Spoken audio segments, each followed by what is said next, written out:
Bharatiya Janata party Lalganj व आजमगढ़ ने संयुक्त रूप से राष्ट्रीय जनतांत्रिक गठबंधन (एनडीए) की बैठक में शुक्रवार को नरेंद्र मोदी को तीसरी बार संसदीय दल का नेता चुने जाने पर कार्यकर्ताओं ने मिठाई खिलाकर खुशी जाहिर किया।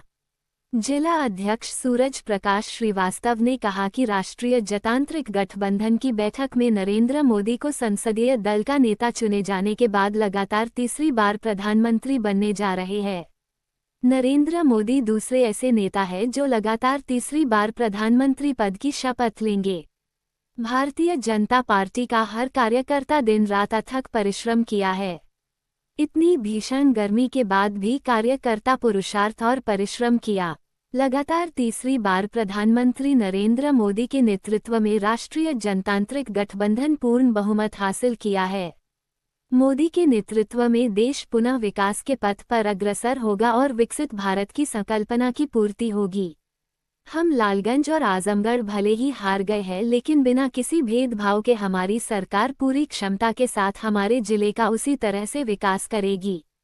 इस अवसर पर जिला अध्यक्ष सदर श्रीकृष्ण पाल, लोकसभा प्रभारी घनश्याम सिंह पटेल, निवर्तमान जिला अध्यक्ष ऋषिकांत राय, पूर्व जिला अध्यक्ष हरेंद्र सिंह, जिला उपाध्यक्ष योगेंद्र राय, जिला मंत्री सुनील सिंह, अजय यादव, प्रमोद राय, जिला मीडिया प्रभारी मयंक श्रीवास्तव, मनीष सिंह, मंडल अध्यक्ष विक्रांत सिंह, ब्रिजेश राय, राजू राजभर, शिवम राय आदि उपस्थित रहे।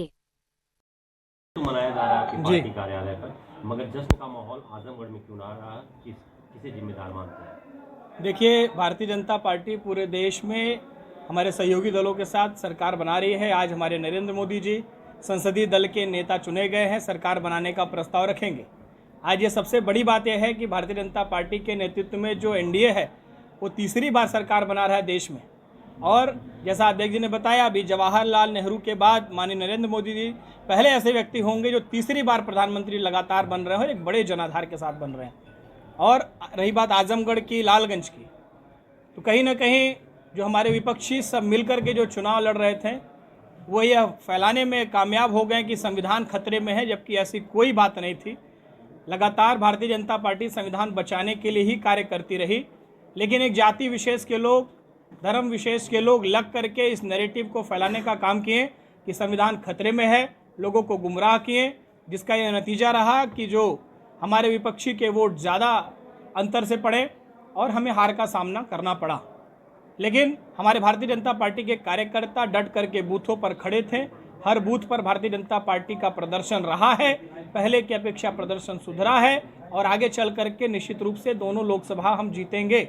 और रही बात विपक्षी दल के जीतने की, जो लोकतंत्र है, दोनों ही जो हमारे सांसद चुने गए हैं अन्य दलों के, उनको शुभकामनाएं। लेकिन आजमगढ़ के विकास में हम भले ही सीटें हारे, हम कोई कोर कसर नहीं छोड़ेंगे।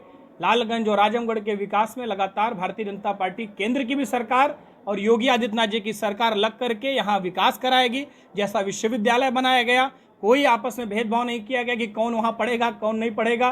पूर्वांचल एक्सप्रेसवे बनाया गया, रेलवे का दोहरीकरण कराया गया, इलेक्ट्रिफिकेशन कराया, बहुत सारे काम किए गए। जनता के ऊपर जातिगत समीकरण हावी रहा, जिसके कारण हमें यह हार देखना पड़ा।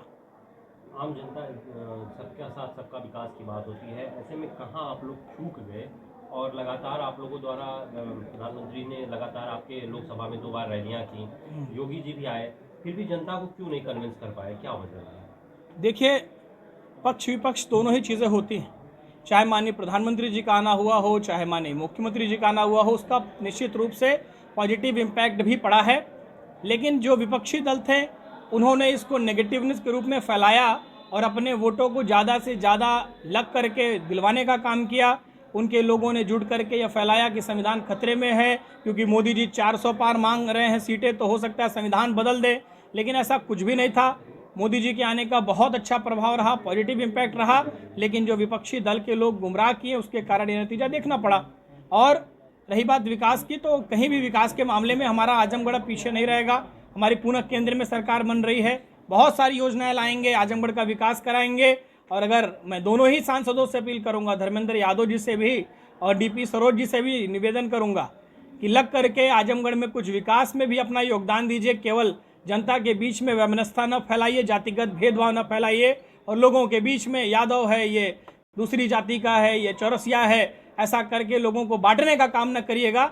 यहाँ पर हमारा आजमगढ़ हमेशा गंगा जमुना तहजीब की धरती रही है और इसको खूबसूरती प्रदान करने का कार्य करिएगा। मैं दोनों ही सांसदों से यह अनुरोध भी बड़े पदाधिकारी अपनी बूथ तक हार गए, इसकी समीक्षा भी की जाएगी क्या?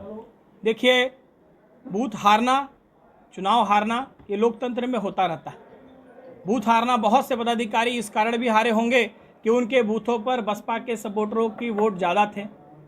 जो हमारे भारतीय जनता पार्टी के बूथ वोट बैंक है वो वहाँ कम रहा होगा, लेकिन उन्होंने भी मजबूती से लड़ाई लड़ा है। जिन बूथों पर हमें कभी 6-7 वोट मिलता था, उन बूथों पर 150 वोट मिला है बड़े नेताओं के। जिन बूथों पर हमें कभी 6, 7, 8, 10, 15 वोट मिला था, वो 150, 200, 300 वोट तक हमारा पहुंचा है। तो हमारे जो बड़े नेता तो वो भी लगकर अपने बूथ पर वोट बढ़ाने का काम किए हैं। पुराना भी रिकॉर्ड उनका देखिएगा और अब का देखिएगा, उसमें आपको अंतर मिलेगा। तो ये अंतर हम दिखा है क्योंकि मोदी जी के साथ इतने और नए लोग जुड़े हैं। आखिर इतने लोग जुड़े तो वो वोट में कन्वर्ट क्यों नहीं हो पाया? वोट में कन्वर्ट हुआ है, जीत में नहीं कन्वर्ट हुआ है। हम आजमगढ़ की नहीं, पूरे अपने उत्तर प्रदेश में 13 ऐसी सीटें हैं जो हम लोग 5,000, 10,000 के मार्जिन से हारे हैं। तो निश्चित रूप से वोट तो जनता ने हमें दिया है, लेकिन कहीं ना कहीं वोटों के डाइवर्जन के कारण हम हारे। 9% बीजेपी का ग्राफ भी गिरा है वोट परसेंटेज के हिसाब से। अगर आप बात कर रहे हैं तो जनता ने 9% कम पसंद किया इस बार पिछले चुनाव की अपेक्षा। देखिए, जो मैंने कहा बार बार वही कि संविधान बचाव को लेकर के जो हमारे बहुत से ऐसे जातियों को लोगों ने गुमराह किया, जिसके कारण ये नतीजा देखने को मिला। आज का हम दिखाते हैं। आज संसदीय दल के नेता चुने गए माननीय नरेंद्र मोदी जी, और जैसे ही चुने गए हैं सर्वप्रथम जाकर के देश के संविधान को उन्होंने अपने सिराकों पर रखा और प्रणाम किया है।